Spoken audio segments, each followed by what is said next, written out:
All right. Hi, everyone. Welcome to Mindgasms. Gonna do another political chat about all the chaos going on with the whole Russia-Ukraine situation. And I've got, of course, the Afropsychonaut AKA Parker here, who's been here many times and talked about mostly done a lot of book chats, and we gotten into some political stuff too. So we're going to talk about specifically, but I'm sure we'll go into the whole broader aspect of the whole Russia-Ukraine situation right now.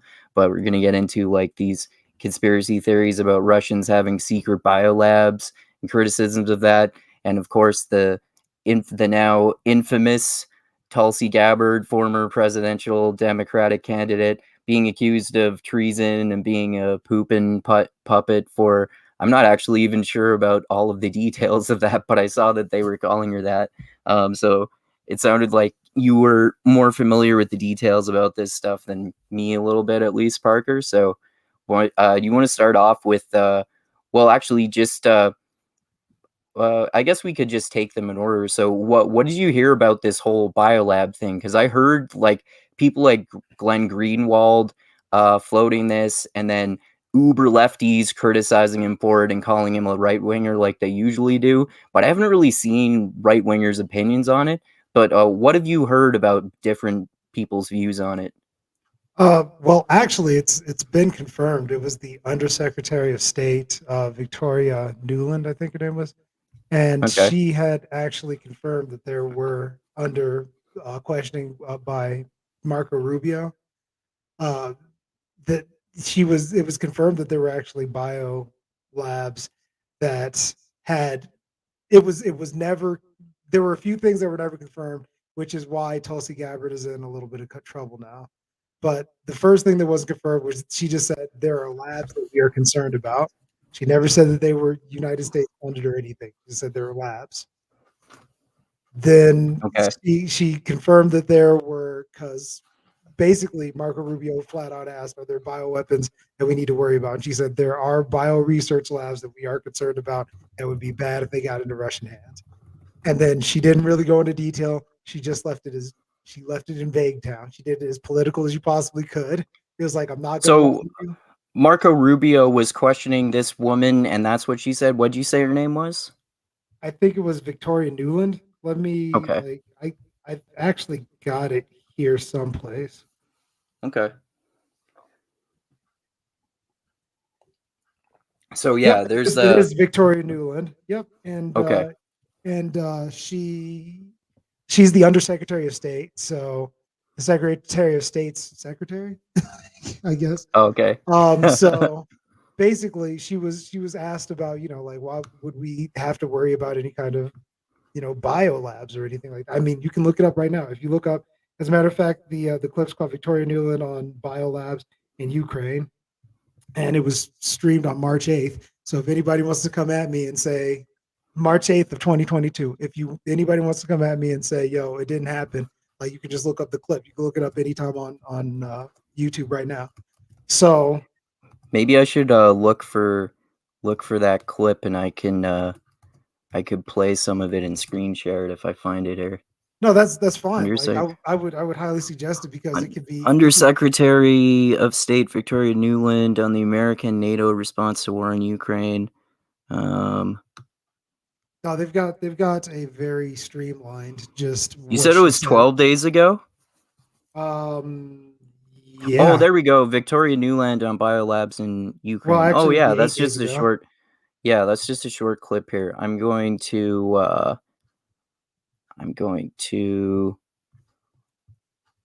I'll play this See, and then screen share it. like I said, Let me everything that see. I say is confirmable, okay? Okay. I don't just come out here just talking BS. Okay. Let me see here. All right. Here it is. Okay, you can see that? Yeah. Okay, I'm going to full screen it and then play it. I only have a minute left. Let me ask you, um, does Ukraine have chemical or biological weapons? Ukraine has biological research facilities, which in fact we are now quite concerned Russian forces may be seeking to gain control of. So we are working with the Ukrainians on how they can prevent any of those research materials from falling into the hands of Russian forces should they approach. I'm sure you're aware that the Russian propaganda groups are already putting out there all kinds of information about how they've uncovered a plot by the Ukrainians to release biological weapons in the country and with NATO's coordination. If there's a biological or chemical weapon incident or attack inside of Ukraine, is there any doubt in your mind that 100% it would be the Russians that would be behind it? There is no doubt in my mind, Senator, and it is classic Russian technique to blame on the other guy what they're planning to do themselves. Last question. I am certain that the Russians were looking at their at their reserves as a way to buffer sanctions. Do you know how, now that we've sanctioned the central bank along with others, what do we have an idea what percentage of their reserves are frozen or inaccessible to them? Virtually all of them are now frozen. You notice that the country's been under currency controls for almost 2 weeks now.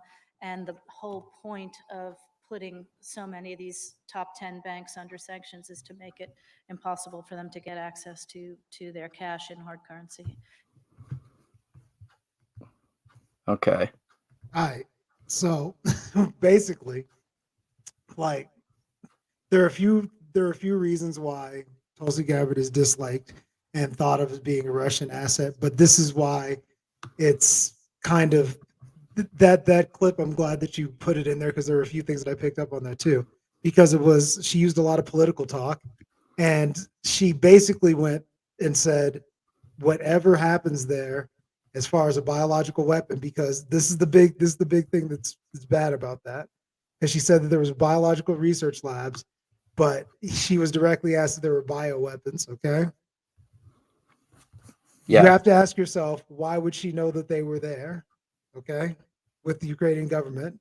So that's interesting that she would even know that they were there. All right. Also, it's against Geneva Convention to actually even fund any kind of biological weapons like that. Yeah. So if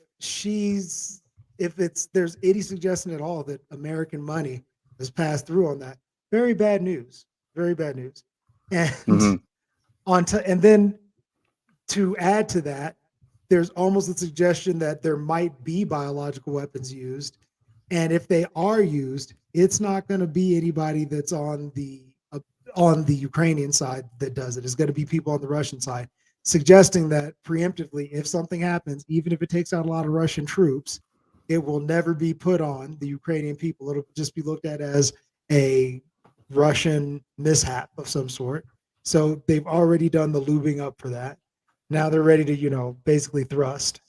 So I'm just saying. And the reason why Tulsi Gabbard is in hot water was because instead of using the political talk of going, there are research labs suggesting we don't know, like almost like they just came out of nowhere.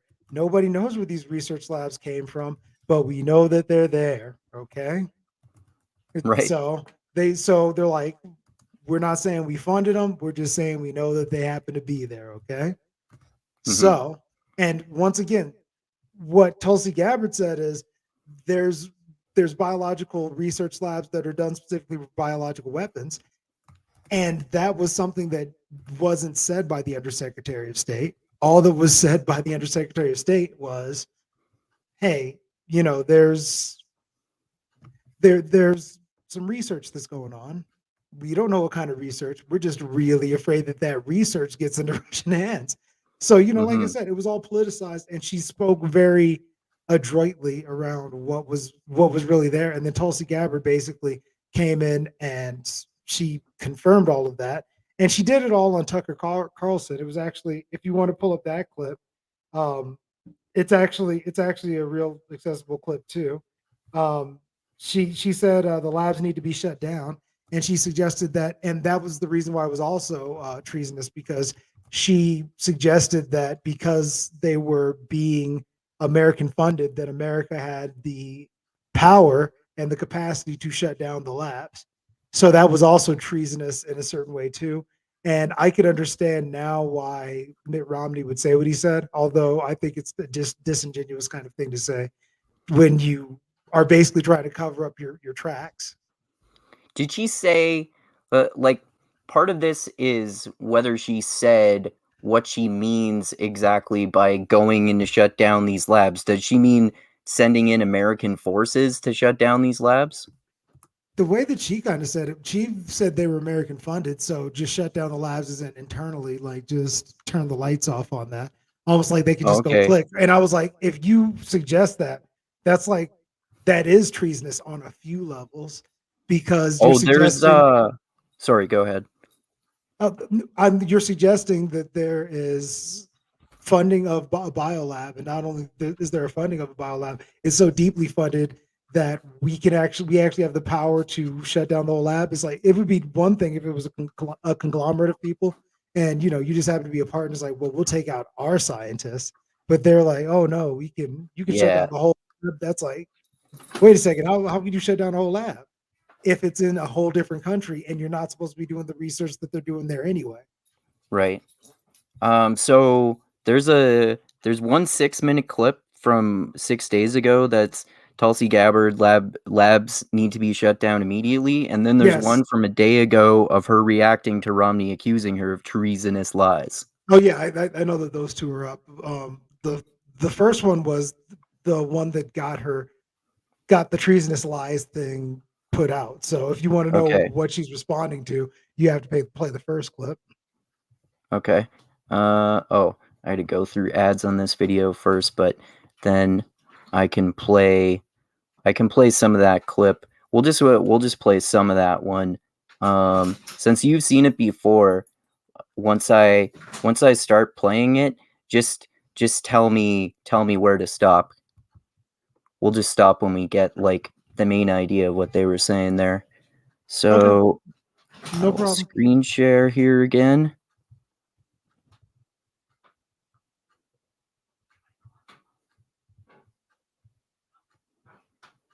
Okay, you can see that? Yep. Okay. All right, I'll play it here.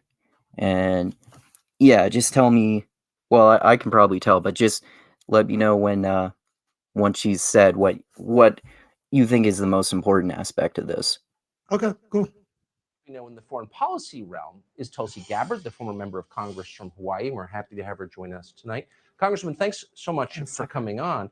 So it's without even going into what they told us was Russian disinformation is actually true. How concerned are you that Toria Nuland, who's overseeing this war, has just admitted there are unsecure bioagents, dangerous bioagents in Ukraine?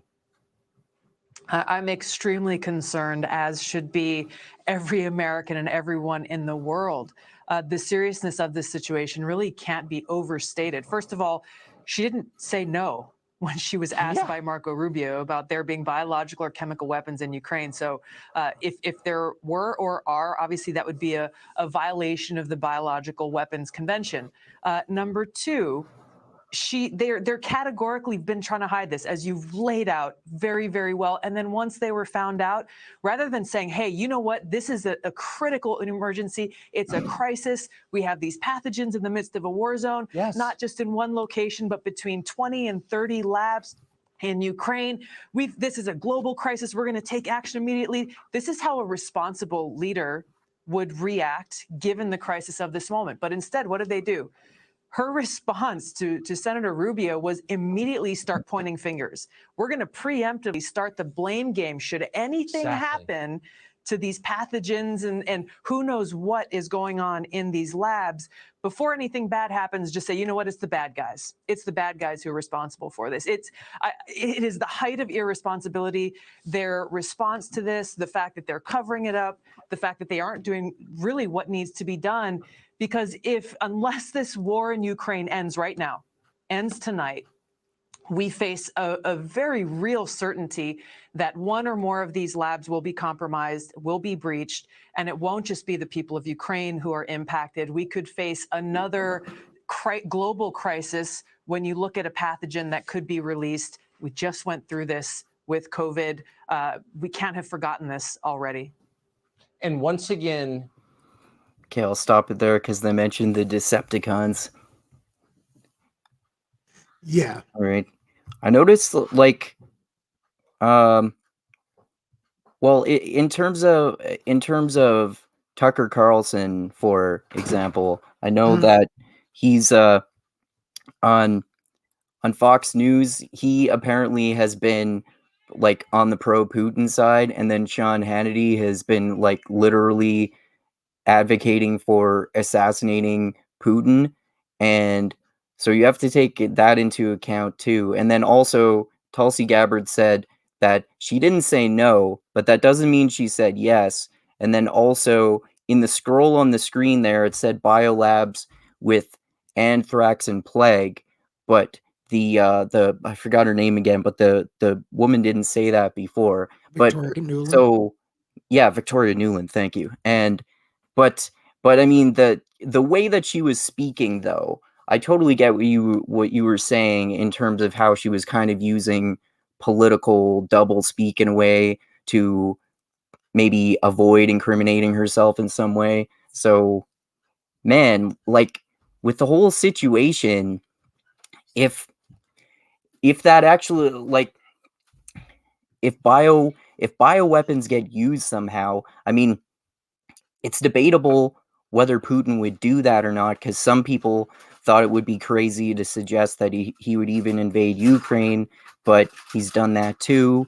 But that doesn't necessarily mean that he would do something like this either. And it doesn't seem like anyone has done that recently, although that's debatable because people debate back and forth about whether Assad used chemical weapons in this is Syria, for example. So there's a lot of there are many aspects that go into this whole situation, of course. the only reason I would think, and I personally think that this is a viable option too.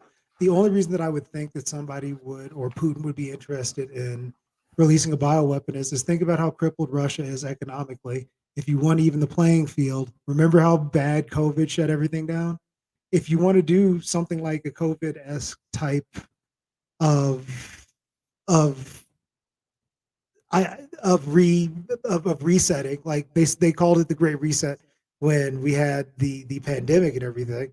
So if you wanted to make another pandemic, you could always just go with a biolab, release something, and then go, hey, listen, we can bring you down to your knees economically just like you did to us, and it'll be like, take off all the sanctions, whatever, or just having that kind of power to just be able to release something and you don't even care. And why would you care if you're already economically compromised? Why wouldn't you mind everybody else going down? Because I mean, I hear that not even Russians really thought that Russia was going to invade Ukraine, like not at all. And I just don't. I don't know what So he would do, and I'm not going to pretend okay, to know what his mind's like. okay. So you said what they did to us, kind of like from Putin's perspective. Does it? I don't know much about this. Does it seem to you like he and or Russians blame the West for COVID and lockdowns and that sort of thing? Oh no! I don't think that he Okay. blames the West for that. I think that if he needed to, because of the fact that we've put so many sanctions, all of the West has.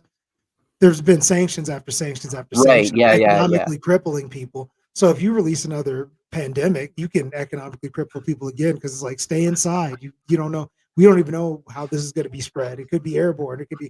I mean, people were But scared enough that there's. didn't the sanctions come after his invasion of Ukraine though, or were there Yeah, they were. They were. okay? And this happened after the invasion of Ukraine as well. So the biological labs that they were talking about, Mhm. those were also what could be compromised there. So him even having the ability to do that with the sanctions happening, that would be an advantage that he would have over it. And even if he didn't calculate that before, if he's in the area now where he can take over something like that, why wouldn't he calculate it now? It's like lift the sanctions and we've got your biolab.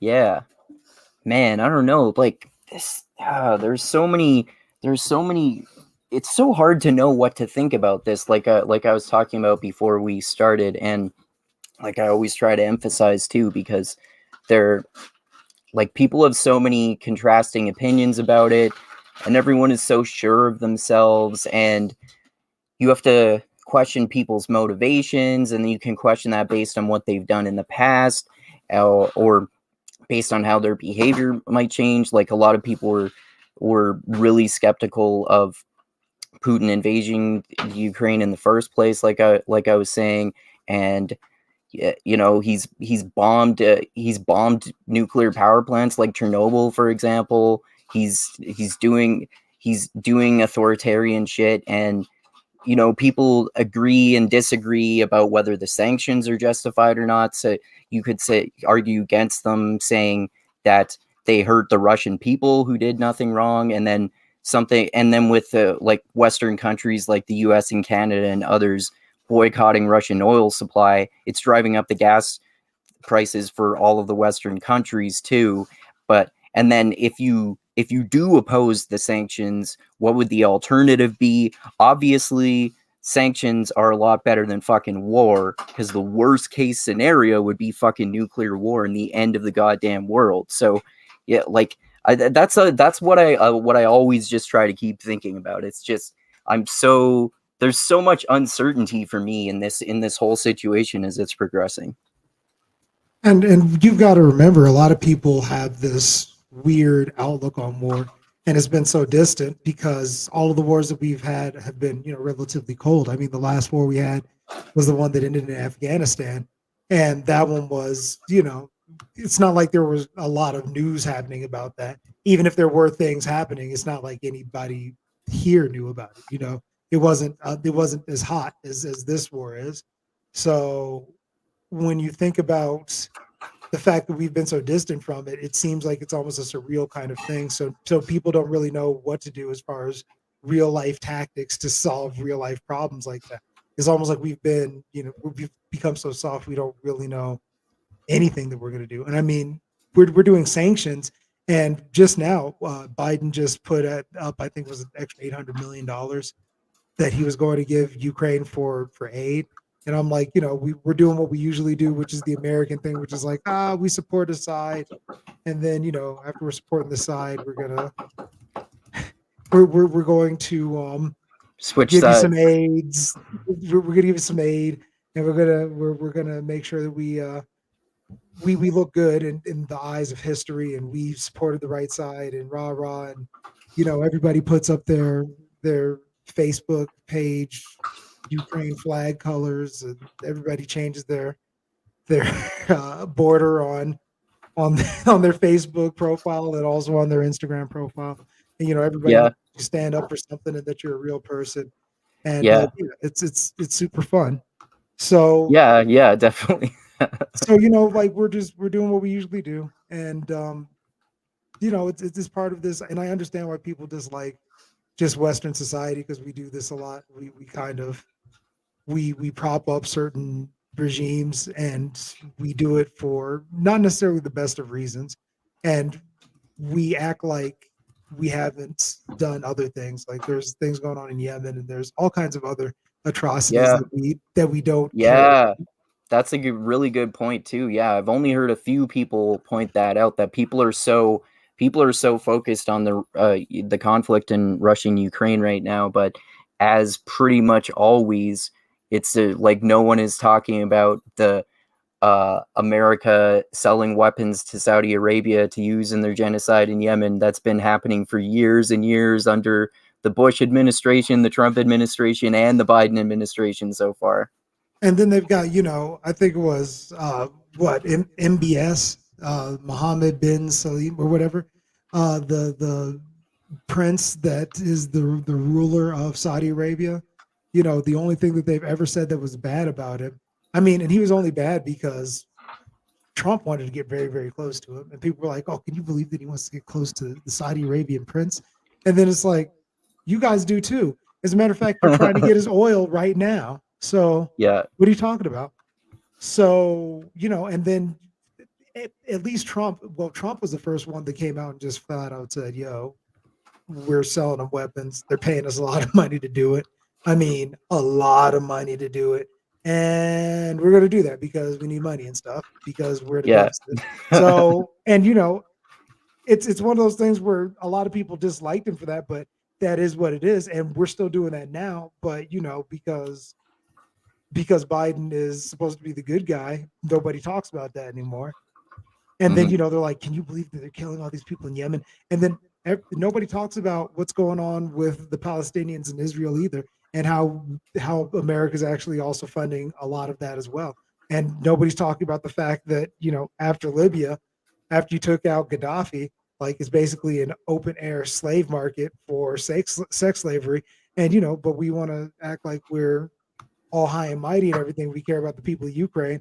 But the thing is Ukraine was put in there by the Ukrainian government was put in there by essentially the Obama administration. And it's a puppet government that, you know, basically has neo-Nazis that are defending the country, but nobody talks Yeah. about that either. And there will Well, be the Ukrainians that will neo-Nazi open. thing, though, I know you mentioned that before we talked.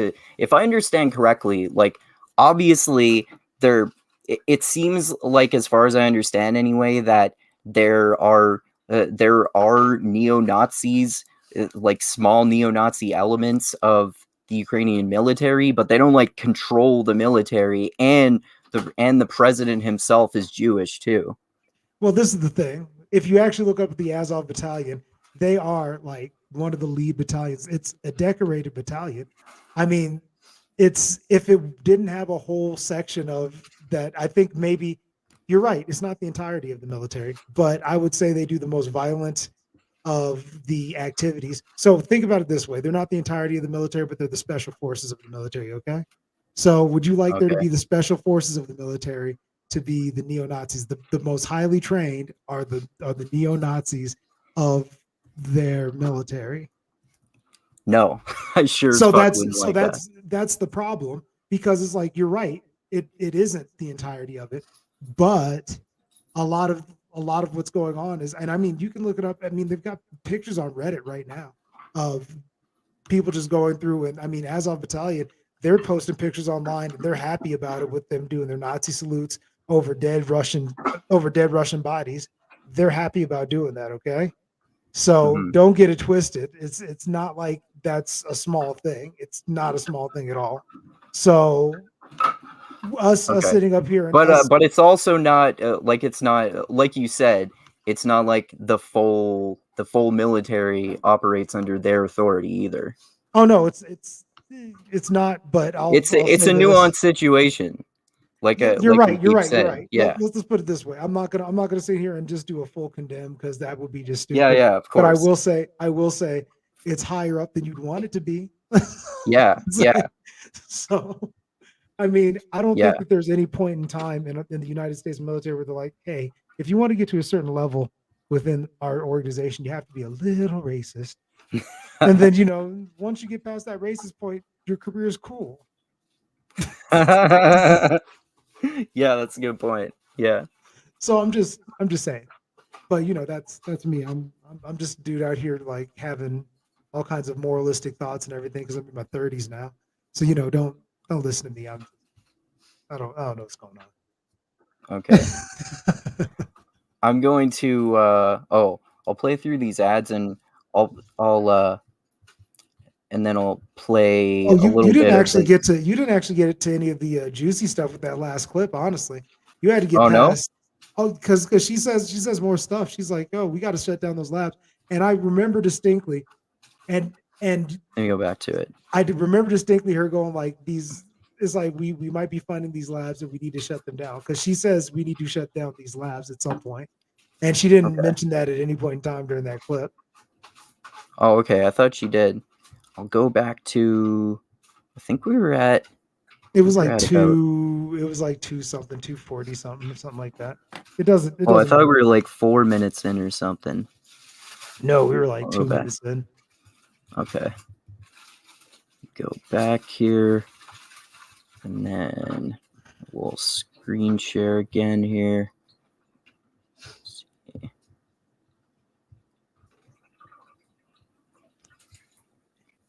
Here we go. Oops. Ah, crap. I clicked on the wrong thing. Yo, there we go. At 2:33, that's where it was at. Ah, won't let me unmute it because it's freezing.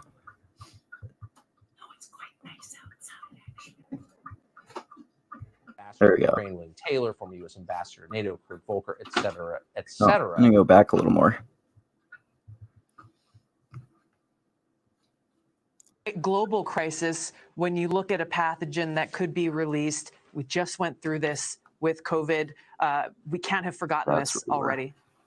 And once again, agencies in the U.S. government, without our knowledge, are secretly funding research that imperils the world, and no one is ever punished for it. So, speaking of no one ever punished, I wanted to get your reaction to this. 27 foreign policy heavyweights just signed an open letter calling for what they call a quote limited no-fly zone over Ukraine. Some of the people who signed it include former NATO Allied Supreme Commander Phil Breedlove, U.S. Ambassador to Ukraine William Taylor, former U.S. Ambassador to NATO Kurt Volker, et cetera, et cetera. What exactly are they proposing, and is it a wise idea, do you think? It is not. Just one last thing on the danger of these labs that the U.S. is funding, not only in Ukraine and around the world. They need to be shut down immediately. There it is. They need to There be you shut go. down immediately. They are insecure. They are posing a threat to the world. They need to be shut down immediately. On the no-fly zone that's being proposed and encouraged by these so-called foreign policy experts, look, they're trying to act tough, Tucker. They're trying to say, we've No, got you to can do honestly something. stop And it now. I That's get all it. I There's needed. so much suffering that we're seeing on. Okay.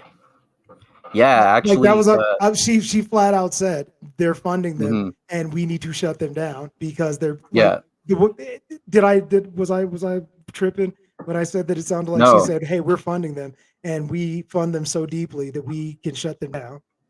Yeah. Yeah, of Okay. course. Okay, so that's Yeah. and that was the whole reason why Mitt Romney called her treasonous right there, was because she said, hey, we're funding these and we need to shut them down before anybody can get to them. Ah. Meaning like, shut the lights off, Mm-hmm.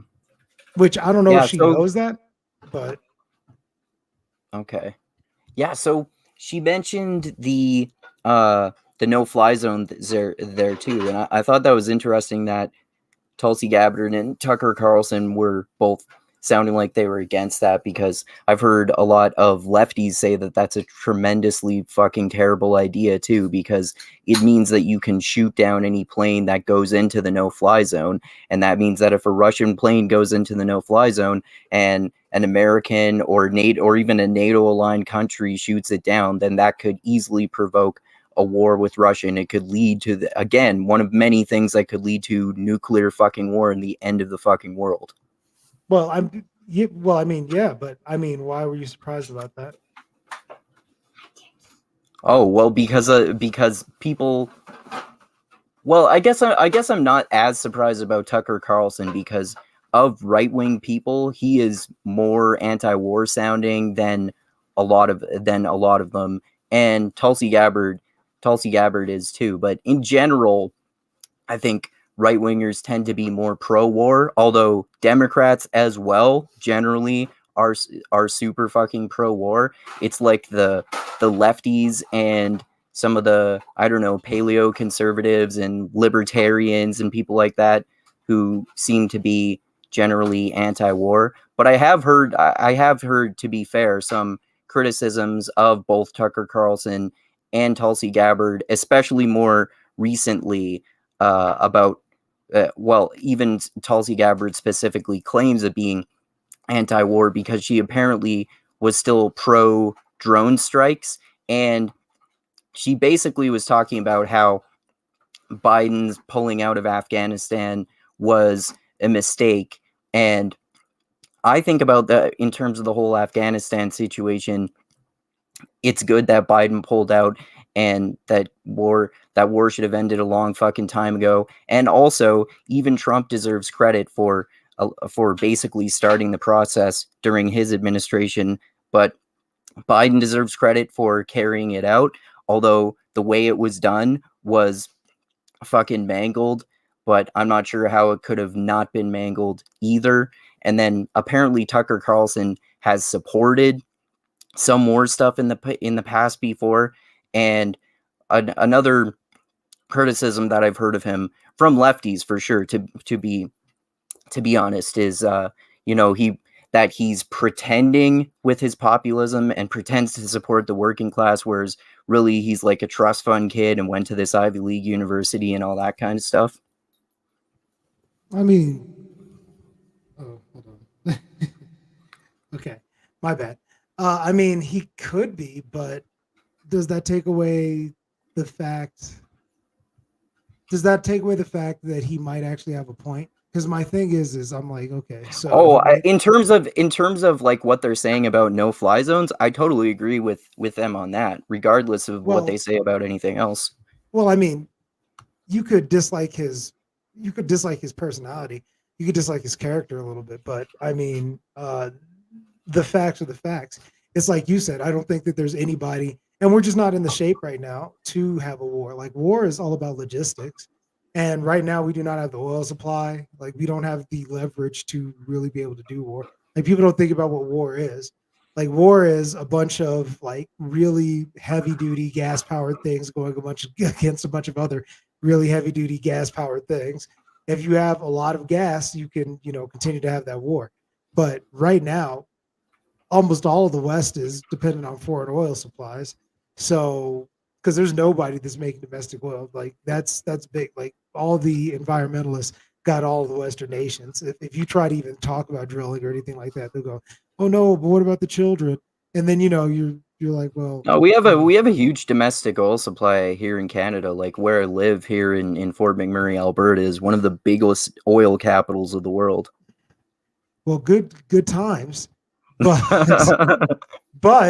all I'm saying is that XL pipeline, there was a surplus of oil that we had, and now there's not so much. And fracking it's just, at least in the States, it ain't pretty like that. There's a lot of environmentalists are trying to get people to just buy electric cars, which, might I add, nobody's actually tested a grid that's been on like a population that had nothing but electric cars. So yeah, I mean, if I understand correctly, in terms of electric cars, the battery capacity isn't good enough to totally replace fossil fuels yet. And also, when you charge your electric car, you plug it into the electrical grid, which often runs on coal power plants, and the solar technology is not quite efficient enough yet. So I think like more research should be done into that sort of thing. And I mean, I don't know much about this either, but I've heard from people who have explained it in a lot of detail that it seems like nuclear energy is a good alternative until those technologies can be developed. Yes, okay. If you want clean energy, it's all about nuclear energy. And I mean, if you put it in someplace that's stable, like if you put it out in the middle of Montana, there's not on a fault line, not a lot of people there, and you just keep on dumping water on it, because it's based off of, basically, it's a big microwave. You just have a nuclear source, and then basically you put a bunch of water on it, and the water makes steam, and the steam moves these pistons, which generates the power, which generates the power for the grids. And it's super clean. All that's left behind is just a bunch of steam. And if you have the right safety measures around it, you could have, like, good Lord, like, I mean, years and years and years worth of, jobs for one, and also for two, years worth of power supply that wouldn't blow out, a lot of grids or anything. But that's another thing. When you talk about the power grid, we're talking about blowing them out, because think about the capacity that's on that. How many people do you know actually have an electric car right now in your life that you know? None. Exactly. So that's how few people in the population actually have one. At least if you had said 1 in 5, I would have been like, okay, well, maybe we have something that we can maybe scale. You can't even, there's not enough people to even have it to even scale that. So people all talk about this pipe dream of, we'll be able to have battery powered cars that go everywhere. And then also you have to think about, if you're at a dead battery, how long does it take to charge that up? Whereas if you just, fill up a car, it only takes you like a few seconds. And then you're just off and you're doing your next thing. Whereas if you have a battery, like it takes time to charge that battery up. It might even take you 30 minutes. Yeah. Like who wants to do that all day long? Like who wants to, like, if you're in rush hour traffic, you're like, yo man, I just want to get home so I can charge my battery. Oh, damn it, I missed. Like people are like, people don't want that. I mean, it's a nice novelty, but I mean that's what it is right now. It's a novelty. Like people, it's not viable long term. So I don't know. I don't know why people act like it is, or like they know better than engineers. Because the way that I think about it is if it was viable and it was lucrative, right? Why wouldn't it be implemented now? Because people want to have money, right? That's part of the problem too. The technology needs to be developed if I understand correctly, to the point where it is lucrative, because from people I've heard talk about this who sound like they know what they're talking about, the goal should be to make it more profitable to use the alternative energy sources like solar and wind and geothermal and that sort of thing, so that it's cheaper to use those energy sources than it is to use oil. That's true, but it's the way it's implemented, because technically that's what they're implementing now. So if you think about it that way, they're like, okay, you squeeze people so hard with the gas prices that they have to capitulate and buy an electric car, which I think people are trying to do that. But I'm like, that's the wrong way to do it. It would be better if it was like, okay, so gas is cheap, but it's just so much better to use the electric car that I don't even care that the gas is cheaper. But nobody can make that assertion yet. Yeah, well, that's the problem, right? That it still is more like it's more expensive ultimately to buy an expensive electric car, although I know they're not as expensive as they used to be, and you can't use it for long distance travel, and it's less convenient for charging it. Like if the technology gets developed to the point where it's more convenient to do that than or it's at least equally as efficient and convenient to use an electric car as it is to use a gas powered one, then that could get more people to buy it, and especially if the price gets driven down too. And when we talk about scaling, you have to think about freighters and you have to think about supply chain. If you get rid of, it's going to be a while before we have a gas or an electric powered 18 wheeler that could actually pull freight and get it across from state to state. That's going to be a lot different. So the fact that we've kind of crippled ourselves without any intermediate is, it's quite ludicrous to me, and I don't understand how anybody thought that this was going to be a good idea, or that this would be a good time to even start picking sides in a war that's not really any of our business when we're in a situation like that. What do you mean? What do you mean by crippling ourselves?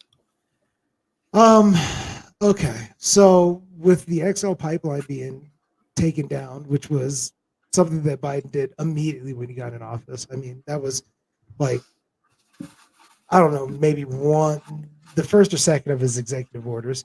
The fact that he went out and he implemented that immediately crippled us, because we had an oil surplus. And if you have your own oil supply, that kind of gives you the upper hand. So all of those tanks and everything that I was saying before that is real nice to use in times of war. All of that is funded and is useful only if you have the fuel source to allow your arsenal to be used. So you're actually in a better point as far as strategy goes, if you have your own oil supply. And also that was supplying oil to all of our allies as well, because we were also supplying oil to, I believe, England, Canada, a few other places too, that were also a little upset about it. I mean, even Trudeau was like, hey, we don't know why you shut down the XL pipeline. Yeah.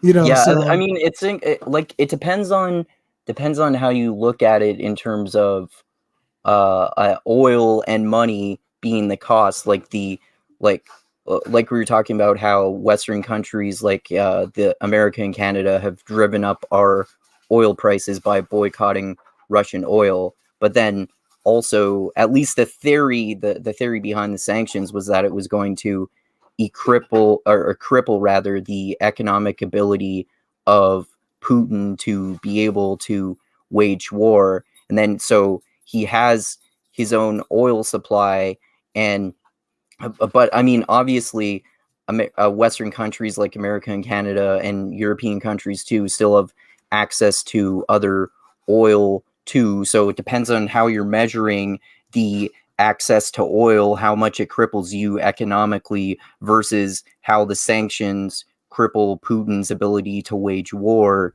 economically. Also, Dusty said here in terms of electric car, I know that's Dusty there. It said it depends on how much one drives daily for electric cars. Yeah. I don't know. I said a lot there, so I'll stop talking for now. I mean, to follow that up, I mean, you also have to ask yourself how emboldened would Putin have been if he knew that there was more leverage and people weren't relying and people didn't give him money based off of his oil. I mean, there's also a cost analysis with that. It's like, would he even been able to economically be able to afford to do this war right now if he didn't have the extra income? Because I mean, think about it like this.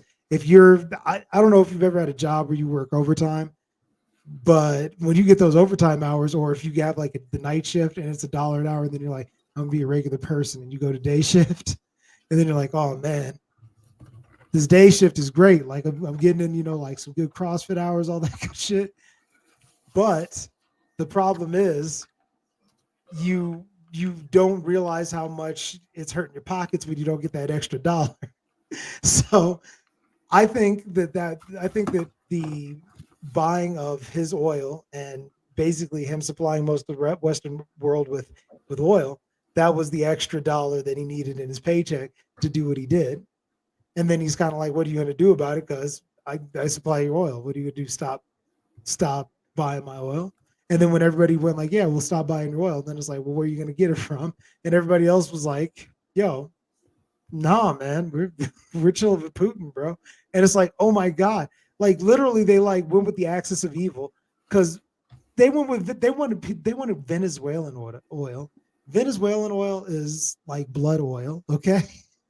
Like literally, I don't understand why anybody would even want to be associated with that, or even want to. If you put me on a ledger, man, and you had a gun to my head and it was like, yo, man, what's 5 places that you could get oil from, like right now, that you would choose? Like Venezuela wouldn't even make the list, man, just because I know it would be that bad. Well, it reminds me of how America gets oil from Saudi Arabia too, right? And that's one of many things that demonstrates the inconsistency in terms of having a wage war against these, quote unquote backwards Muslim countries, all of the other ones around there, but not Saudi Arabia because their financial interests there. Oh no, like oil is amazing, man. Like it wipes away all kinds of stuff. It lets you be like, basically you could have slave markets if you've got good oil. You can basically be a dictatorship if you've got good oil, and nobody even say shit to you, man, for real. Mm-hmm. And honestly, if I could have anything in this world, man, I would just have like an oil ranch, because then that would just be like everybody would just turn a blind eye to a lot of shit, man. No, yeah, seriously, exactly. man. Like that's got to be some good. It's got to be some good shit to be an oil sheik or something like that. That's why U.S. doesn't give a shit about how women are treated in Saudi Arabia. Yet the American TV news media was all up in arms about Biden leaving Afghanistan because of the poor Afghanistan women. This is what I hate. All they try to do is emotionally trigger you with the news. Like they don't really try to inform you of anything. They just go like, yo, let's just give you the most inflammatory story we can in the most outrageous way that we can. And then when it's delivered, when we get this emotional response, like we know we are, we sit up there and we go like, oh gosh, look at them. How could they have gotten so mad? They're out of control. And then that's news in itself. And then, it's ever rotating. And we've let that happen to our news cycle because that's what sells, and people like looking at inflammatory shit, man. That's why the Kardashians are still around. That's why we got stupid ass reality TV, man. That's why all of this shit is even happening right now, man. Like we're being psychologically controlled on a daily basis, and people don't even know it. But it's cool, man. Most people don't even know like where Ukraine is, or didn't even know where Ukraine was until we got into like this conflict. And I say we, but I mean they got into a conflict. I hope to God we don't get into a conflict, because like if Yeah, Canada yeah. or the United States gets into the conflict right now, we do not have the leadership, bro. Yeah, no shit, man. Well, and just because again, we want to fucking prevent World War III. I'm not a fan of Biden or Trudeau in general, but one thing that I think is good is that they like even Biden has been saying we're not going to go to war with Russia. That would be fucking insane, and it would lead to World War III. Yeah, and that's the thing, man. Like everybody's worried about World War III now, and it's hilarious that everybody's worried about World War III, and the fact that nobody thought a world war would happen until a world war fucking happened. Like, Exactly. Yeah. so I don't know. Like people, I like the fact that we're standoffish about it, because neither the Western world in general is not ready. We're after that COVID thing, man. We're just trying to really just get back into the groove of just being okay, man. Because I don't know. I've seen a lot of people having a lot of issues with shit, and we do not have time to be in a war right now, man. I can't Yeah. imagine No like, shit.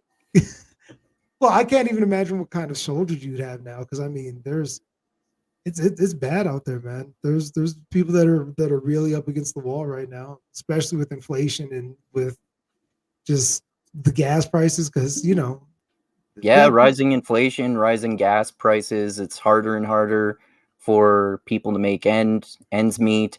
There's COVID. It got politicized and has gotten people more tribal too. And then that in addition to worry about a fucking world war, like these are all very bad ingredients. Oh yeah, man. Like I don't like it when people are under pressure. I like it when people can sit around, and people don't like that woke shit. But when you can sit around, you can make 1,000 genders. I'm like, man, you don't have any real problems, man. That's cool. Yeah, So, yeah. The world's like, okay if you can invent 1,000 genders. like Yeah, the problem is you talk about that shit while other people are going like, what are you talking about? 1,000 genders, bro? Like I can't eat right now, man. And when you yeah. have those two things living diametrically next to one another, man, it's not good shit. Good things are not going to come of that. That's like French Revolution territory right there. Yeah, yeah, for sure. So Oh, Dusty said he watches 90 Day Fiance. yo, man, honestly that's a dope ass show, man. Have you ever like really messed with it, like 90 Day Fiance? No, Yo, no. man, 90 Day Fiance, like just to let everybody know, 90 Day Fiance is the perfect reality show, because you know what half the people that are coming to this country want, because they want that green card, baby. And like you have dudes that will soldier through some horrible things. You've got women that'll also soldier through some horrible things on that show, and they will be like, I'm getting that green card though, baby. We're going to America. And they're trying to play it to the nines, man. And then people get arrested in real life. And it's, you know what, man? It's like, honestly, if you follow it and you start, because it becomes all consuming, because they have Instagrams, and you can start following the people and everything. I never got to that level, but just from the outside looking in, it's good stuff, man. Like honestly, it's the perfect reality show. Only second to Love is Blind, because Love is not blind, and they prove that every time that show comes up. What's that? Is that like just a basic, I don't know, like romance show trying to match make people or something? So Love is Blind. The concept of it is you just talk to people through a wall, right? Like Okay. you spit mad game at bitches through a wall, right? So you just go like, yo, hold up, girl, what kind of like hair you got? And then because they'll say love is blind, but that's the way it always kind of breaks down. They'll be like, well, wait a second, don't you want to know about my feelings or anything? And the dudes be like, yeah. Yeah, So like, do you but are like you hot? exactly? Basically, that's what all like kind of comes down to. So you'll just see the dudes, and they'll be like, yo, so do you like Ferris wheels or do you like roller coasters? And then they'll be like, oh, I like Ferris wheels. And then he'll just go like, all right, so like if you were on a Ferris wheel, would it have a hard time getting up? And then you know they'll go like, what do you mean like a hard time? Like, because it has a certain capacity for weight. So if you were on it, would the machine be able? So you know, and they basically they're like, yo, you're not a fat bitch, right? And so they'll do sneak shit like that. And what you been doing in the gym lately? Oh, you don't go? Oh, okay. and then so then after a while they meet each other, right? So after they meet each other, they're like, oh, this is great. And then some of them go like, oh my God, no. And so they just some of them just cut it off. There's other people that like there's other people that just they love each other. They love each other from the start. And the best part is they don't really know each other like that. They are only together for 2 months or something like that. And they live together. And then they're just at the altar and they're like, okay, so this is it. We're going to get married. And you could just tell like the niggas they're just sweating bullets. They're like, oh shit, oh shit, oh shit. And they're just like, you just see them like it's hot. Their whole family's there. And they'll just zoom in on the dude, right? And the dude will be like, yeah, I can't do it, you know, or something like that. Or they'll just go like, I can do it or something. But a lot of them were saying they just couldn't do it. That shit was amazing. And also they started doing the women first because like the dudes would go for it because they'd be like, oh, I don't want to embarrass anybody. So they would go through with the marriage that they didn't want just to not, you know, embarrass the chick. But like if they when they started letting the woman go first, man, the chicks let loose on that nigga, man. They're like, no. Like immediately just no. It's like, all right, well, man. Anyway, I'm gonna go off and have hot girl summer. Bye. Oh, Dusty said this is a real quote. Would I be able to carry you on my shoulders? Yeah, bro. That's exactly. You know one. Exactly what I'm talking about. Like, yeah, would I be able to carry you on? How easy would that be? And then this man actually said that, and I'm like, yo, man, it's absolutely amazing.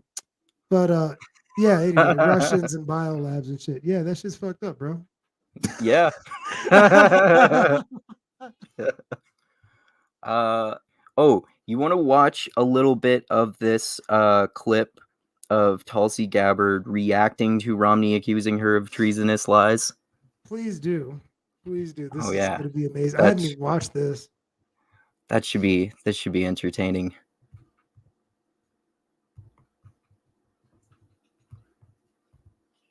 Okay. There we go. Oops. There we go. Yeah. Tulsi Gabbard knows very well what wise assessments of crises look like. Mitt Romney says she should be arrested for it, but she hasn't been yet, so she joins us tonight. Tulsi Gabbard, thanks so much for coming on. So, thank you, Tucker. What would be your response to Mitt Romney? Well, first of all, I think it's important to point out here that this is not a matter of disagreement or holding a dissenting view.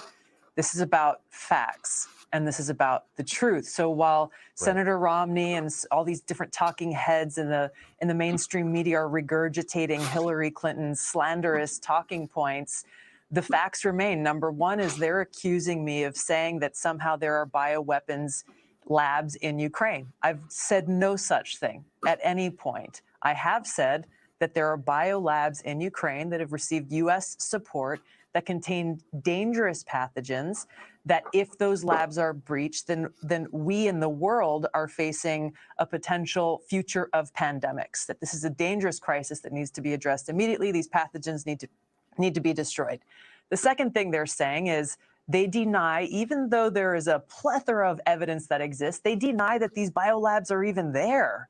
which is shocking to me that we've heard over and over. You played so many clips from people in the mainstream media saying these biolabs, these supposed biolabs, as though there's some fantasy, when over and over and over again, officials from our own government, Department of State, Department of Defense, and so on, are saying these biolabs in Ukraine have dangerous pathogens, and we're very concerned that they may be breached. That's the concern that I've continued to raise, because it is not left or right, Democrat or Republican. This is a serious safety and health and life concern for the American people and people around the world. And so her saying there, one thing I noticed, that her saying there, I didn't say that they have bioweapons. I said they have biolabs and they have all these dangerous ingredients and stuff. Isn't that the kind of the same political circumnavigating around what you want to say that woman was saying in the first place about whether they have biolabs? Yeah, man, because it's against the law to do bioweapons research, right? Yeah. Bro, we wouldn't do anything like that, man. I mean, obviously, I'm not saying I support Mitt Romney and what he said here, and that she's like a fucking Putin puppet and guilty of treason and that kind of shit. But that's like I'm kind of critical of all parties involved in this, really. Yeah, that's why it's so interesting, because I was like, look, man, like, wait a second, because like you said, there's a lot of political doublespeak going on. On top of the political doublespeak, there's a lot of Tulsi Gabbard just being very direct, but at the same time being indirect about what she's saying, and her going like, these are biolabs and we know that they're there and you need to shut them down. And like I said, the way that she's saying it, I mean, you could always politicize your way out of it and say shut them down, and it's like, well, I meant bring in like the Navy SEALs or something like that. But the way that it sounded, because they said they're US funded, that's what they said in the first clip, and I didn't hear them specifically say it in the second clip, but they were saying, yeah, there's US funded biolabs. It's definitely US funded and they should shut them down. So I'm like, all right. And there's if it was just a biolab, there's reasons why that might happen. But why would you be so worried about biolabs if and then also say something bad might happen? And if something bad does happen, just know that it's the Russians that did it. Yeah, of course.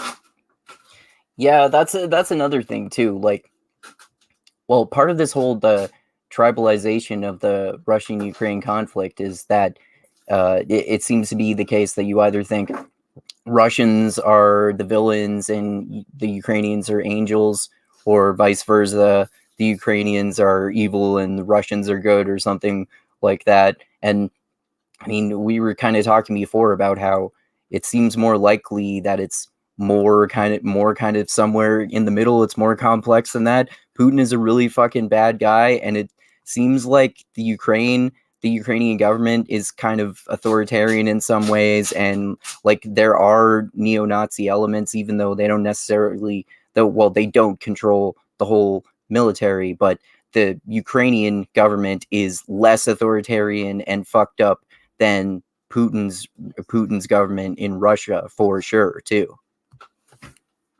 Yeah, I mean, when you look at the two parties that are involved, I wouldn't necessarily want to be in either one of the places. I'll just say that much. The only thing that I get upset with is acting like there's a virtuous side in this at all. When, yeah, as you said, it's a nuanced kind of thing. There's good people and bad people on both sides, and there's good people that are going to be hurt on both sides, and there's bad people that are going to be hurt on both sides. So we have a very polarizing view of things. Nuance is not what our strong suit is, because it's not sexy. Like the thing that sells, and the reason why we've got so much of this left versus right, blue versus red type of thing, is because that is so right. That is so nice to feel like you're on the right side, and that's why that's why they call it virtue signaling. You get to be the person that was the most right at the time, and you get to show everybody how right you were by going rah for the side that's right the hardest, and then that's how you prove that you're the most right. If once you get a little older, and once you get more settled in life and everything, you start realizing that there's no rah rah. And especially when you start going rah rah, that's when you're about to do the biggest atrocities ever. Because Hitler and the Nazis didn't think they were doing anything wrong. Stalin didn't think he was doing anything wrong. Mao and the Communist Party of China, the People's Communist Party of China, they didn't think they were doing anything wrong. They thought they were all doing everything that was just, and millions of people died in all of those scenarios. So, that's why I love old sayings, because when you get older, you realize why they've stayed around for so long. The road to hell is paved with good intentions is Definitely. always around, because literally once you think you're the most right and you do the things where you go, the ends justify the means, that's when you become evil right there. Mm-hmm. Yeah, for sure. Because there are always unforeseen consequences to these radical authoritarian things that people do that they think they're doing for the greater good, like you said. So they think that justifies basically radical, extreme authoritarian measures because they think they're on the side of the good and righteous. Well, yeah, that's something that even I don't know if you've listened to the latest version, or not the latest version, but the latest episode of Joe Rogan Experience. Which one? The one with Sad Guru. Oh, I haven't heard that one. I was gonna listen to that one tonight. I listened to the newest one with Daryl Davis yesterday. Well, that's even newer than that one. But the one with Sad Guru, he kind of goes into it and he's like, I want everybody to be in joy, not to necessarily be in happiness, not necessarily to be in not necessarily to be in goodness. Because what you think is good, once everybody gets that righteous thing when you're like, I'm good. I'm part of the good side. The good side is this. I mean, that's why I don't like the Ukraine thing. It's like, yeah, you're on the good side, right? And it's like, I don't know. I don't know if you can necessarily call it good. You can call it bad, but it is a side to be on. So I don't know, man. I don't pick sides on this. I just, from the outside looking at it, just go like, yo, man, a lot of innocent people are going to get hurt. And that's the only thing that I think about, just a lot of innocent people getting hurt. And the fact that it's going to be probably for something that they had nothing to do with, and all they were trying to do was just live. Yeah, exactly, man. Definitely. That's kind of what I care about more than anything else too. Oh, Dusty made a few other interesting comments here. He said, anti-war Tulsi pivoted when asked about killing civilians in Afghanistan. Yeah, that's true. I saw people criticize that. That was a clip of her on Tucker Carlson when he presumably brought her on at one point to condemn Biden having drone striked civilians. This was months ago, long before the Russian invasion of the Ukraine. But yeah, that was another thing that a lot of lefties use to criticize her supposed anti-war position, which makes sense, I think. Oh no, Tulsi Gabbard is. I'm not going to say that she's a non-flawed person. I mean, she's a politician. At the end of the day, she has an agenda, and I don't know what it is, but I think she's going to probably try to do a Clinton and then be like, "Hey, see, I'm the most right of the Democrats. So if you vote for me, it'll be like, you're almost voting for a Republican, but I'm not as repugnant." So yeah, you could totally see her going for that angle a lot lately with some of her takes. Yeah. Well, this is the thing. I would, if I was her, I'd do the same thing. I mean, she's relatively young. I mean, there's going to be a woman president, and it's going to be pushed for even harder now. So I'm not as big of a fan of her as I used to be, but I still do like her more than a lot of politicians. And I like her more than anything. If she's the alternative to the first woman president, if she's the alternative to Kamala Harris, I'd take her instead of Kamala Harris in a heartbeat. Oh my God. Well, Kamala Harris is.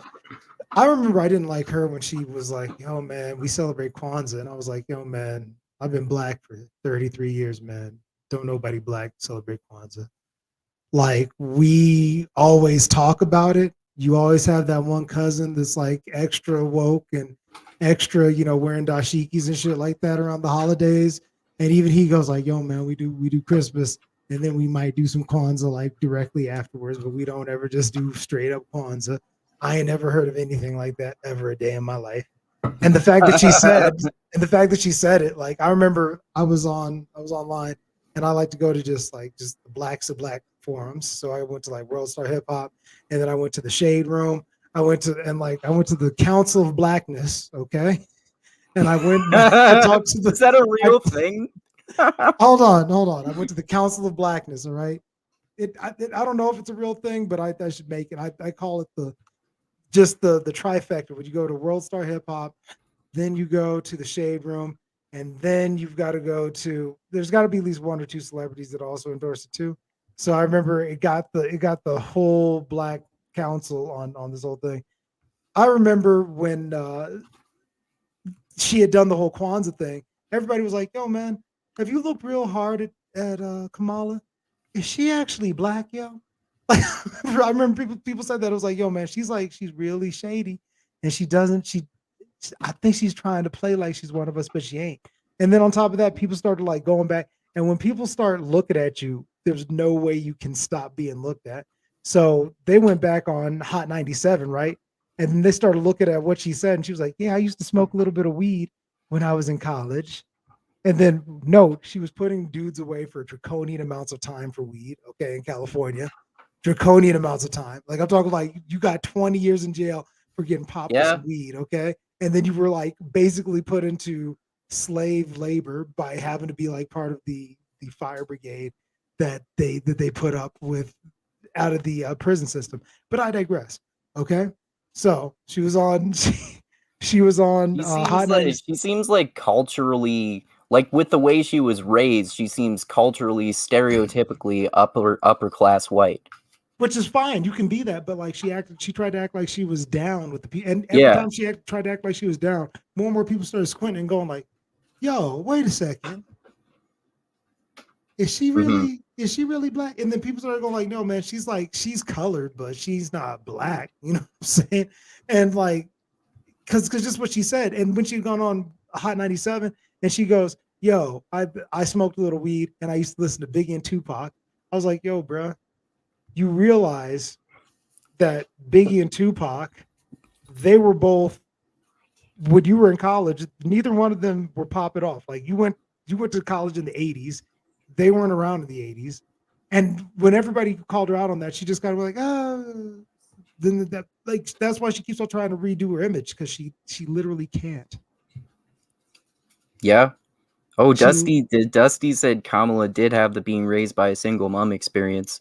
I don't think that's necessarily like a Black thing, though. I mean, you know more about this than me, obviously. That seems like a lower class thing to me. Andrew, you're outranked 2-1.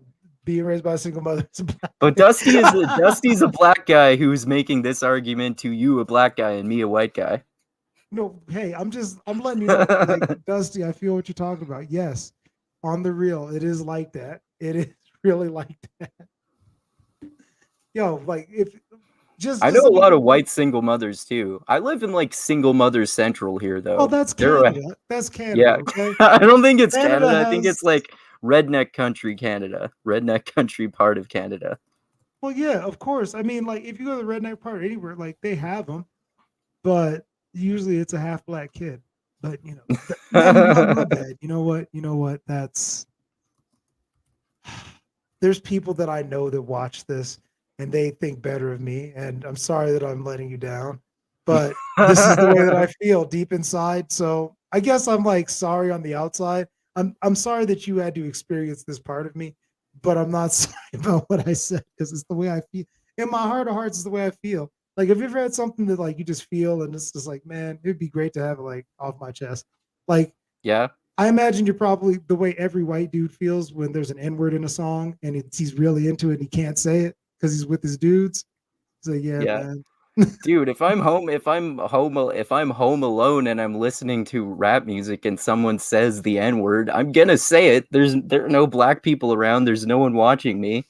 I like to Like if You I'm know what, listening to if I'm listening to Biggie or Tupac and they say the N-word, I'll say that. But I'm not gonna say that if there are any black people around, obviously. Or even if I'm out in public anywhere, if I'm surrounded by white people, I wouldn't do that either. Andrew, I'm sorry. I just got a page from the Council of Blackness. We don't approve. You can't say it. You can't say it in the privacy of your own home, man. Like, I don't even understand where you got the audacity of that. So the way that you thought about it was you're like, I'm a white man inside my house, a house that not a lot of black people could even afford. When's the last time you donated? Bro? What? When's the last time you donated? If you're gonna start using the N-word, you gotta donate to a motherfucking dashiki. What's a dashiki? You see that? You see how far removed you are? You don't even know about any of the lingo. A dashiki is a traditional African garb, usually worn Oh, by like the people that kente cloth, right? Right? Kente cloth is a pattern, and that impresses me that you know. How do you know kente cloth pattern, but you don't know that's the thing that it's dawned upon? well, because Nancy Pelosi only talked about one, but not the other. Okay, well, Nancy Pelosi, you know what? You're getting backwards information from backwards people. Like, Nancy Pelosi doesn't know anything about blackness. All that Nancy Pelosi knows about is plastic surgery and lying. And she likes ice cream. Yo, let me tell you something about Nancy Pelosi. Nancy Pelosi in San Francisco, like I don't know how she gets elected all the time, but the fact that she like isn't egged on a daily basis with people like, or not even egged, like thrown shit on, like human feces that people find on the ground in the areas of San Francisco. I'm surprised she's not like littered with that, because she's done an absolutely awful job, not just as a politician, but just as a leader in general. Almost everything she says, you can almost like it makes me want to puke. But you know what? I hope nothing bad happens to her, because like literally she wouldn't be able to spend those hundreds of millions of dollars that she got from trading all those stocks. Yeah. Because You she's saw what made she really good saw what stock she moves. said before. You saw what she said before when a reporter asked her, "Hey, why are congressmen doing making millions trading on the stock market when they basically have insider information?" Well, something free market. It's like, it's a free market and we're citizens just like everyone else, and we should be able to participate in. It's like, well, don't you think if there's going to be laws and there's going to be lockdowns and shit, and all of a sudden you just like all of a sudden get a bunch of fucking Amazon stock, don't you think that that's a little suspicious? Don't you find that a bit suspicious? Yeah. That's all I'm saying. But she's That's out there another man. thing that's bipartisan too. The Democrats and Republicans are making millions on the stock market. It's like I always say, man, they're all cut from the same cloth, and that's bitch cloth. Okay. Yep. Social climber cloth. I don't know, man. Like, it's literally everything that the Democratic Party does at this point in time is nothing but a magic trick or deception, because they make promises that will never come true. Like, I remember when Biden ran and he was like, "I'm going to raise school debt or student loan debt," and I was like, "No, you're not, bro. Why would you even say that?" Like, and then as soon as he got in, everybody was like, "Hey, man, what about that student loan debt that you said you were going to raise?" He was like, "Excuse me?" Like, he got real pimpish on everybody. Well, yeah, I mean, like, there's increasing the minimum wage that Biden said he would do too, apparently, and the Build Back Better bill, as far as I've heard, has been Which is a never disaster. But I mean, I've heard some people say that Biden has done some good things too, like with the infrastructure bill. Some things were accomplished, but like hardly anything that was actually in the thing. That infrastructure bill was around before he was even around. Okay, he passed something that was a Trump era suggestion that everybody was like, yeah, we need to. He was around way before Trump. He was around in like the 1830s or something. Yeah, I'm saying he that was the infrastructure bill that was around before he even got into office. So that was a Trump era thing that he just pulled over and then he just implemented. And I was like, yo, man, why are you out here taking credit? And that's all he's ever done. Everything that they've done is smoke. When I say everything that they've done is smoke and mirrors, everything they've done is smoke and mirrors. They released a jobs report where they're like, made 6 million jobs. And that was just people going back to work after COVID. Mm-hmm. So, Yeah. Like literally repealing COVID restrictions has allowed more people to go back to work. Yeah. And I was like, okay. And then it was like, yeah, I created those jobs. It's like, no, those jobs weren't created. Those are just people going back to work. And it's like, oh yeah, I had the biggest job growth of all time. Look at the numbers. Look at the numbers. And it's like all of the numbers are, once again, it's a magic trick. They don't have anything of substance to stand on. Another thing too is that Biden criticized Trump when he pulled out of the Iran nuclear deal, and he said he was going to go back into it, and then he didn't, and he was going to make his new deal, but still hasn't. Well, actually, I'm not sure if there were more recent developments about that, but he basically stuck with the Trump deal for a long time, really, even though he was pretending to be against that sort of thing, and in spite of the fact that he was involved with that during the Obama administration, the original Iran nuclear deal. Oh, my bad. Yeah, the fact of the matter is that literally everything that he promised or everything that he was involved in either turned out to be a big debacle, or he underdelivered on what his promise was, or he didn't deliver it at all. Mm-hmm. Like that's basically that's basically where we're at. Like like I said, the only things that I like that he's done so far are pull American forces out of Afghanistan and functionally basically end the Afghanistan war, even though the way he executed it could have been better, and he hasn't gone to war with Russia. I mean, him not going to war with Russia, it's he can't. Like I told you, logistically speaking, like we'd be dead in the water. Everybody would. Yeah. Like anybody in the West would, because we're all crippled by using. How can you go to war with the very person that's supplying you with most of your oil? Exactly. Yeah.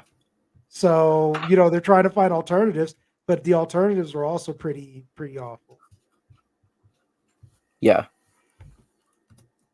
Yeah, so Dusty said Pelosi has Tigos. Oh man. Like, oh have you yeah. noticed, Oh wait. have you Sorry, go noticed ahead. that, like, there's been this new thing, like if you go on Pornhub, man. Like have you noticed that they've got like this new category where it's like GILFs? That's a new category? I thought that was created a while ago. Yo, man, like, but the thing is, they used to have a tab that was like on Pornhub where it would be off in the corner and be like, hey man, I know you're a regular guy, but if you ever want to take a walk on the wild side, just click this tab, bro. And then you go like, nah, man, I'm not gonna click that tab. They used to put GILFs behind that tab, okay? Now they still have the tab there, but GILFs have made it into the regular everyday you and me, like just regular guys. Oh wow. Like, you know what I'm saying? Like there's just it's not a fetish. Oh, I'm glad I haven't seen any of that yet. Yo, man, they got whole sites dedicated. There's a site called Grandmams. Yo. Oh dear. Bruh, I'm not gonna say, but all I'm gonna say is when you travel around the internet, oh man, you find you're not happy about your faps, but they happen.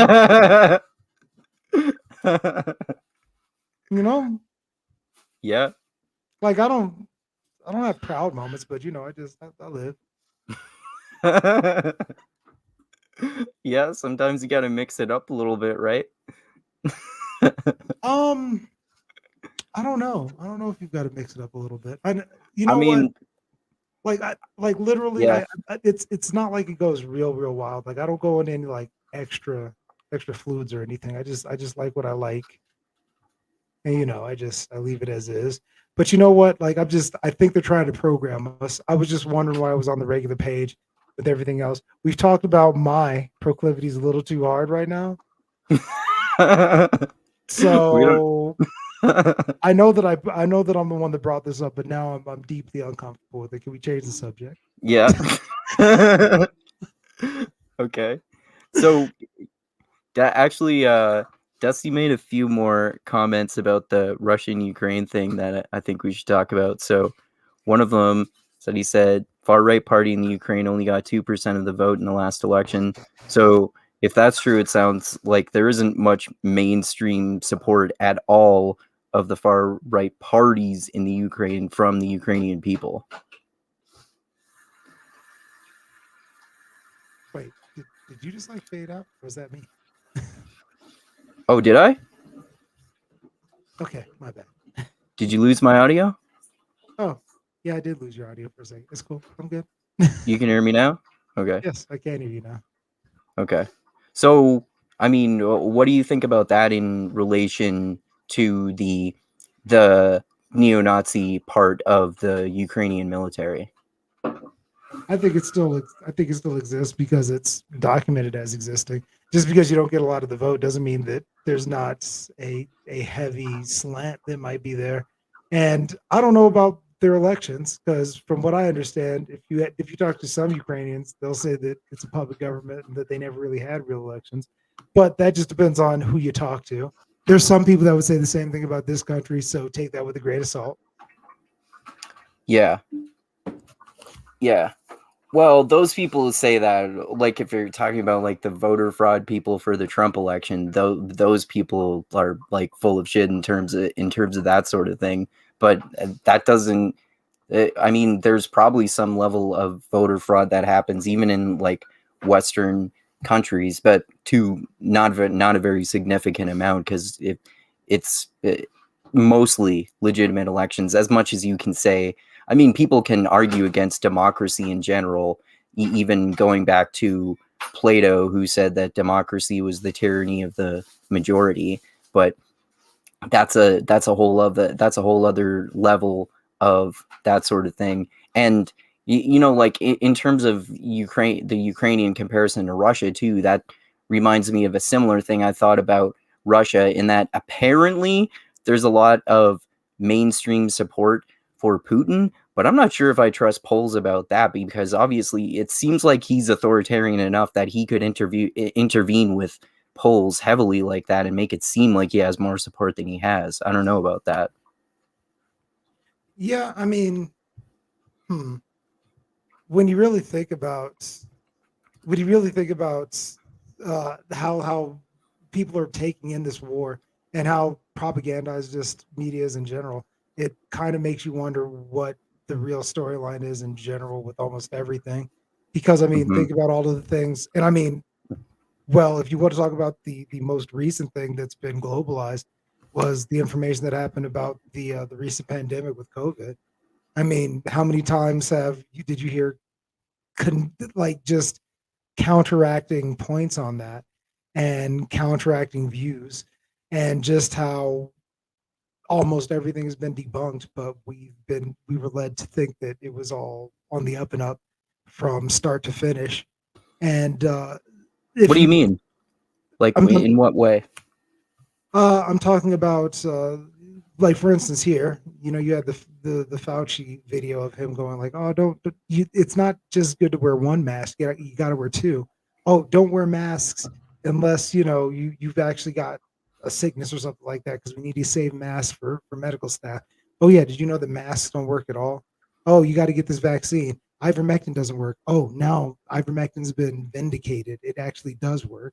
I don't think that's true about masks and ivermectin though, because if I according to what I've looked into anyway, the masks are like, especially if you have I don't remember what type it is, but not the N95, but they're apparently a newer type of mask is the safest type of mask. But even the M95 masks and to a much less extent, even simple cloth masks can reduce the viral load that you get. So you can still get COVID from someone, but you'll have a smaller load of the virus. So you'll be less likely to get it. Or if you get it, you'll get it and have less severe symptoms.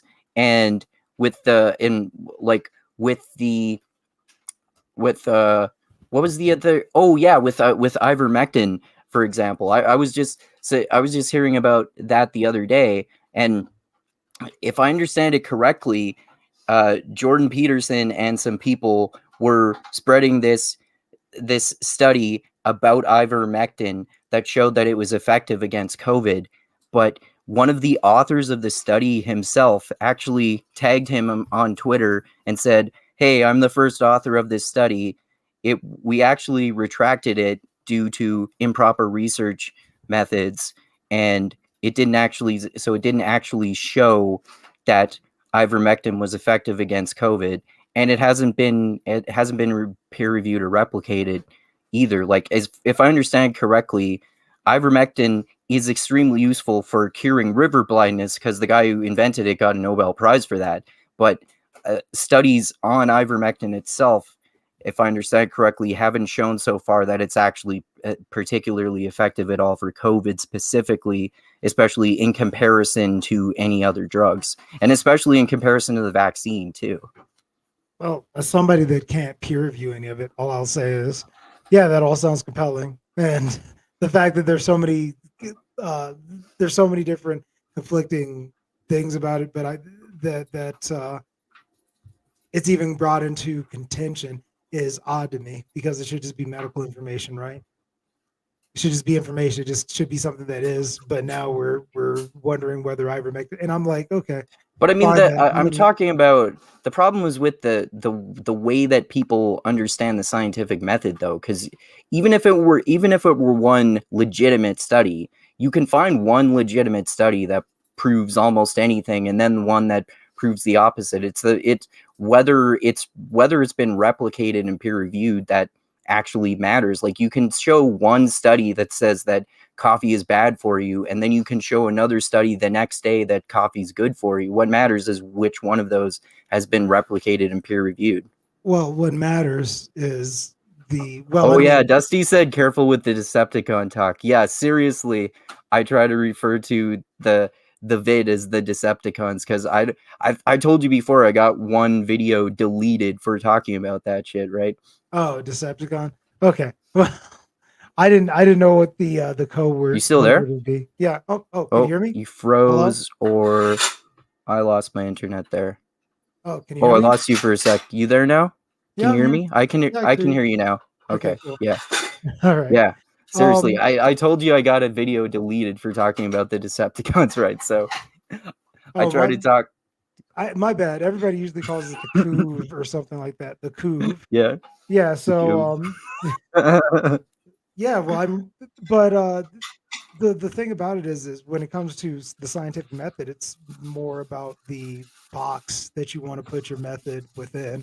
So it depends on what you're measuring, because you could say that, like, for instance, coffee's bad. It's like, well, what constitutes bad? What are your measuring points of bad? And if you go like, well, your adrenal glands go way up, and then it's like, okay, well, adrenal glands going up, well, that could burn out your nervous system if that's too high, if that's happening too often. So do you say that that's bad, or do you say, if you're feeling sluggish, that gives you, a real quick boost? Are you normally running low? There's all kinds of things to consider. It all depends on the parameters. And if it depends on what you're looking for. If you're like, oh, it might increase colon cancer, I've heard that before. It's like, well, what were your markers for what constitutes you getting colon cancer? It's like, well, it increases these values. It's like, well, do these values necessarily mean that you're going to get cancer? Or how much coffee does someone drink who gets colon cancer? I would be willing to guess that they drink a hell of a lot of coffee. Correct. So when you think about all of the parameters that they go into it, it's one of those things where it's like, okay, well, you could say, tomatoes are bad, but it's like, well, we track somebody that was eating tomatoes, 24/7 all day long and had no other nutrients. It's like, well, maybe it's because they have a vitamin deficiency. Who knows? Mm-hmm. So, Yeah, exactly. Yeah, well, that's the problem. That's the problem with all the Decepticon talk too, because it's gotten so politicized as everything else. So people in either direction are just using whatever, cherry picking their data to justify their views.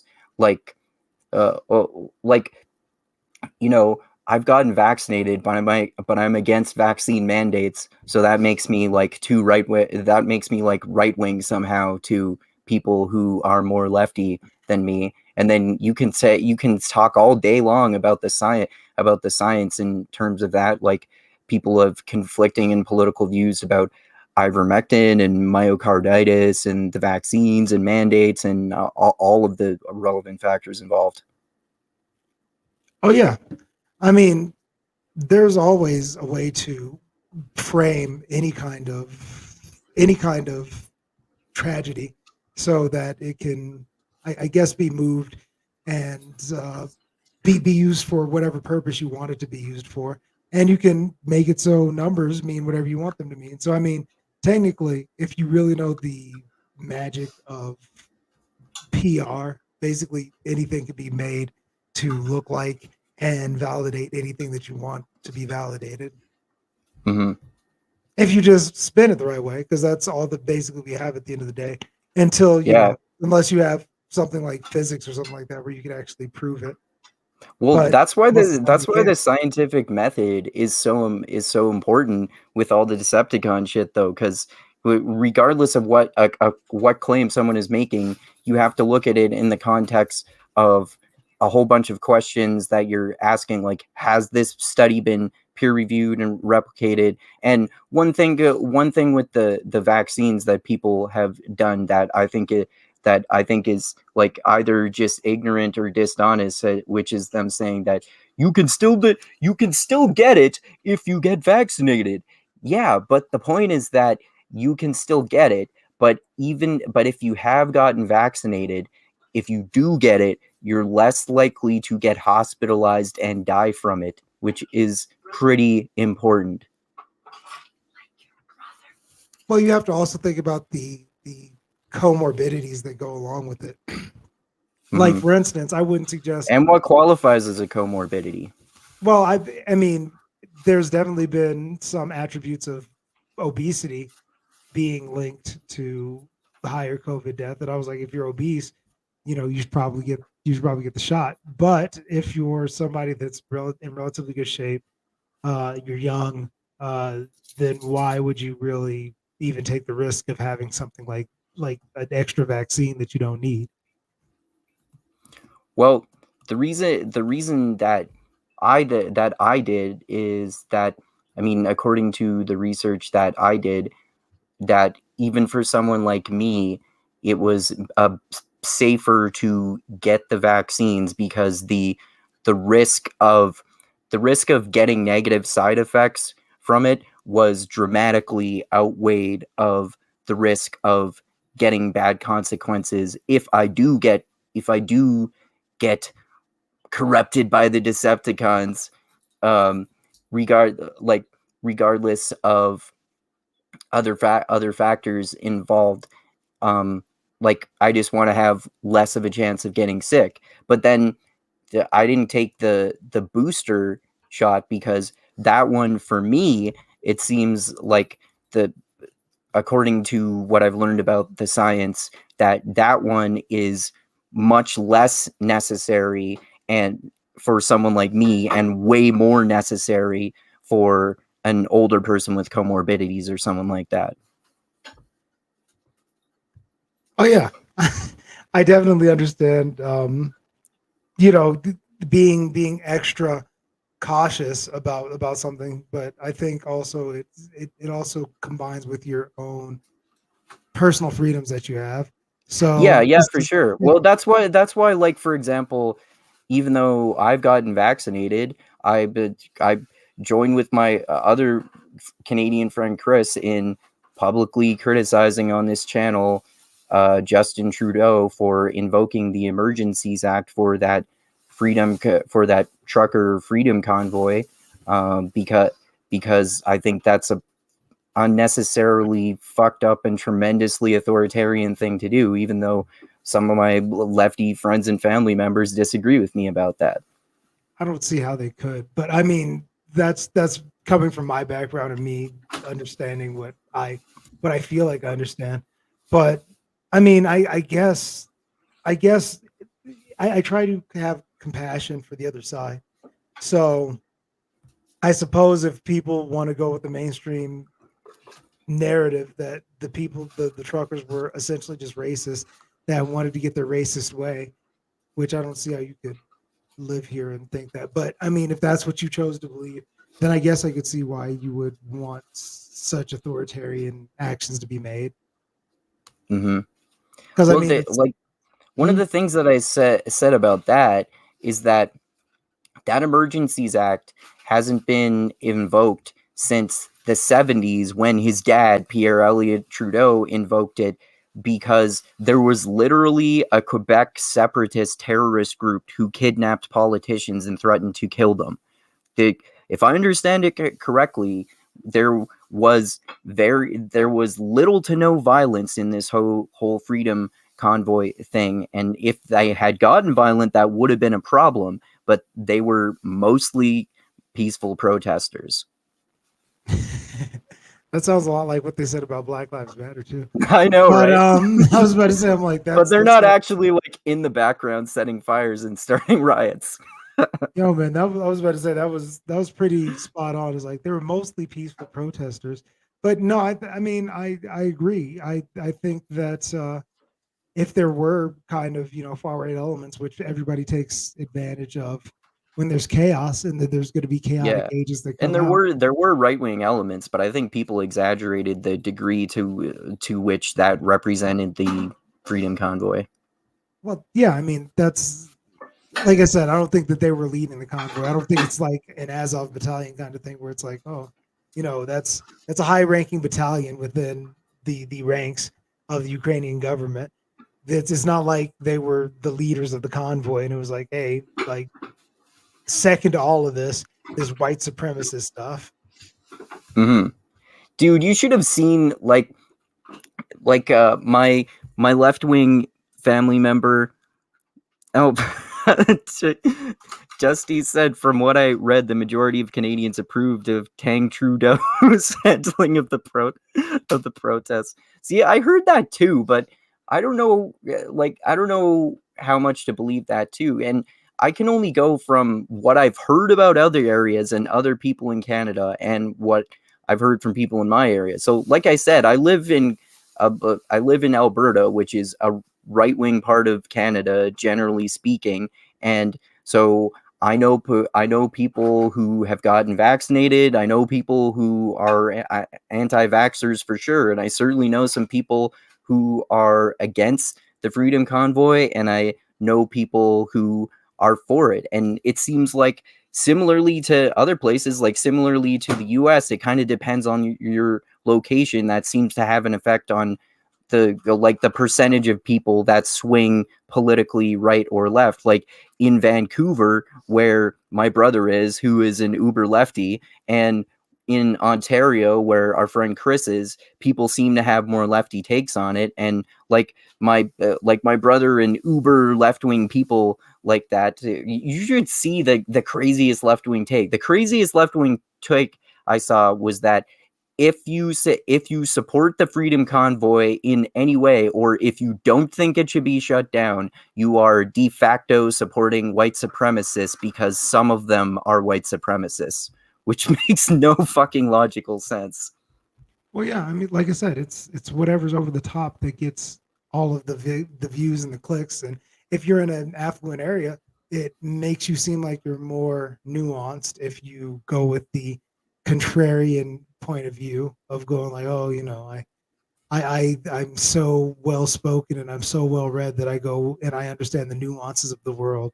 So the things that you think that are crazy, I actually understand them to be racism, because if you're on the side and you look to your left, you look to your right, and there's a racist in sight, then that means that you're you're on the wrong side of history, which is also a popular thing to say. I don't know when that became the moniker, but a lot of people like saying that now. Like the wrong Yep, side you gotta of history. be on What the does that right even mean? side, bro. That's right. It's like you're gonna look back, you're gonna be on the wrong side of history. And it's like, the fact that you'd even say that's irritating, because it's a very polarizing thing. And Jordan Peterson spoke to it by looking at the world as nothing but power games. And it's like That it seems like either an ironically postmodern take of him for someone who criticizes quote unquote postmodernism. yeah. I mean, it is kind of an interesting thing that we have, that people would want to tribalize and would want to signal that they're the most tribal right now and call that nuanced, when that's literally what people have been doing for centuries. And you just are playing an old game. You're just doing it in a different way now. Yeah, But for sure. I don't know. But I don't know, man. It's we've covered a lot of ground tonight, man. Yeah. I know you just told me, you sent me a message and said you probably need to what? Chelsea keeps distracting me. He said Trevor Noah's mom was shot in the head. Holy shit. I didn't know that. Was she? I've read it, and I've read his autobiography too. I should have remembered that. His autobiography is actually pretty interesting. I forget what it's called, but it's worth reading. It's definitely more worthwhile content than anything he says on his new show, I would say. Wow. Yeah. But anyway, I know you said you wanted to end it pretty soon here. So yeah, thanks for talking, man. And thanks for basically, suggesting that we talk about these subjects, because they're more pertinent right now. And yeah, it was good to explore different opinions on it, and share our information and kind of try to have a nuanced approach to it. And yeah, I just like to always emphasize that all of this shit with the Russia-Ukraine situation is tremendously complex. And even though it's really difficult to do so, it's probably a good idea to try to look into things more and kind of wait a little bit to try to have a better idea of what's actually going on before developing these massively oversimplified, super overconfident takes on things. Oh yeah. I mean, people will all day long talk about how much they know about things. And then, I just don't want to look foolish, especially looking back and, as people say, be on the wrong side of history with my opinion, especially, when it comes to information. So, like I said, the original topic was going to be kind of us agreeing on the fact that the information that we were talking about was inaccurate. So, I think I thought this was a more fruitful conversation. So yeah, thank you for having it with me as well. For sure, man. Always fun to talk with you. And yeah, next time let's do that chat with Dusty about that Norse mythology book by Neil Gaiman. That'll be exciting. No problem. And yeah. So thanks everyone for watching. Hope you enjoyed our super evil and demonic takes about things, trying to encourage nuance. And subscribe to the channel, click that like button, click the bell to be notified when I come out with new videos. Got that Norse mythology podcast coming up. Gonna do a podcast soon too, also with Dusty and our nerdy fantasy nerd friend Tristram from the UK. We're going to talk about this recent nerdy fantasy news, basically about the fantasy author Brandon Sanderson revealing that he secretly wrote 5 extra novels during the COVID pandemic, and he subsequently started a Kickstarter for a subscription box service that raised over $27 million and broke records for being the most funded Kickstarter so far. And we're also going to talk about one of Brandon Sanderson's short stories called Six of the Dusk in his Arcanum Unbounded collection of short stories. in his Cosmere fantasy universe that he's created. So that's super fun stuff to nerd out about too. And I'm sure we'll have some more political chats and stuff like that coming up too. I'm actually going to do another one with Ben Burgess sometime soon, maybe next week, about the Russia-Ukraine situation, and also about the actually anti-capitalist history of anarchism and how anarcho-capitalists never mention that, and also the philosophy of Austrian economists like Hans Hermann Hoppe that I think relies on philosophical tautologies. So yeah, lots of nerdy explorations of things coming up. So check that out, and check me out my Patreon page too.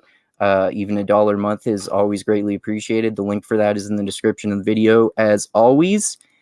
And yeah, like I always say, I love you all. Keep being the tiny beam of light that shines through the almost impenetrable darkness in the universe. And most importantly, always remember this: the funk cures all, and groove is in the heart. And check out all of Parker's other podcasts that he's been on here, and check out his Instagram. Is it Afropsychonaut _89? Is that it? No. It's actually at the Okay, I totally butchered it. _ Afropsychonaut. That's just it. It's at the _ Afropsychonaut. At the _ Afropsychonaut on Instagram. That's right. Yeah, check that out too. All right. Thanks again, man. Anything else you want to say before we end it there? No, man, just check out the Instagram. Like I said, I'm scaling out the landscape before I get my channel up, but yeah, still working on that. And I'll be around, man. So just definitely hit me up whenever you want to have these combos, man. Sweet, man. All right. Talk to you soon, man. And adios until next time, everyone.